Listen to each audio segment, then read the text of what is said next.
নমস্কাৰ অংকুৰিত হোম চাই থকাৰ বাবে ধন্যবাদ।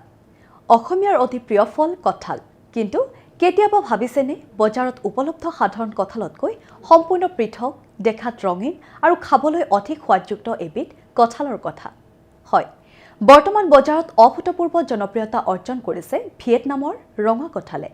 কেৱল সোৱাদেই নহয়, বাণিজ্যিকভাৱেও এতিয়া এই কঁঠাল খেতিয়কসকলৰ বাবে হৈ পৰিছে লক্ষ্মীস্বৰূপ। কি এই বিশেষ ৰঙা কঁঠাল?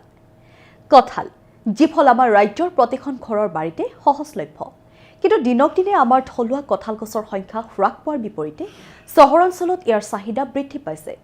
এনে সময়তে বজাৰলৈ আহিছে এক বিশেষ প্ৰজাতি, নাম যাৰ ভিয়েটনামী ৰঙা কঁঠাল।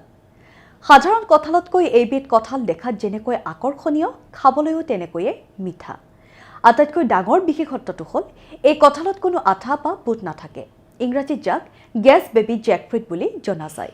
এই কঁঠালবিধ বৰ্তমানৰ হাইব্ৰিড প্ৰজাতিসমূহৰ ভিতৰত অন্যতম আৰু শ্ৰেষ্ঠ। থাইলেণ্ড, মালয়েছিয়া আৰু ভিয়েটনামে বিকাশ কৰা এই কঁঠালৰ নাম বজাৰত সাধাৰণ কঁঠালতকৈ প্ৰায় ৩ পৰা ৪ গুণ বেছি। ৰঙা কঁঠালৰ বিশেষত্ব অত্যন্ত সুস্বাদু আৰু অধিক মিঠা। ফলৰ ভিতৰভাগ আকৰ্ষণীয়, গুলপীয়া বা ৰঙা। গছবোৰ চাপৰ আৰু কম খৰচতে অধিক উৎপাদন।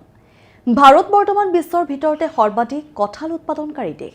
অসমতো খাজা, আদৰ্শ আৰু গালা এই তিনিবিধ কঁঠাল প্ৰাচীন কালৰে পৰা উপলব্ধ।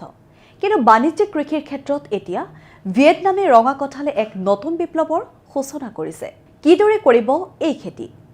কৃষি বিশেষজ্ঞসকলৰ মতে পানী জমা নোহোৱা ওখ উৰ্বৰ ভূমি এই খেতিৰ বাবে উপযোগী। আনকি চহৰৰ বাসিন্দাসকলেও ঘৰৰ ছাদত ডাঙৰ ড্ৰাম ব্যৱহাৰ কৰিও এই কঁঠালৰ খেতি ৰোপণ কৰিব পাৰে। কলম পদ্ধতিৰে তৈয়াৰ কৰা পুলিৰ পৰা 120 পৰা 150 দিনৰ ভিতৰতে ফল উৎপাদন আৰম্ভ হয়। যদি আপুনিও এগৰাকী প্ৰগতিশীল খেতিয়ক বা বাগান প্ৰেমী, তেন্তে আপোনাৰ সংগ্ৰহত ৰাখিব পাৰে এই বিশেষ ভিয়েটনামী ৰঙা কঁঠাল, যিয়ে কেৱল আপোনাৰ খাদ্যৰ সোৱাদেই নহয়, আৰ্থিক দিশতো যোগাব পাৰে এক নতুন মাত্ৰা।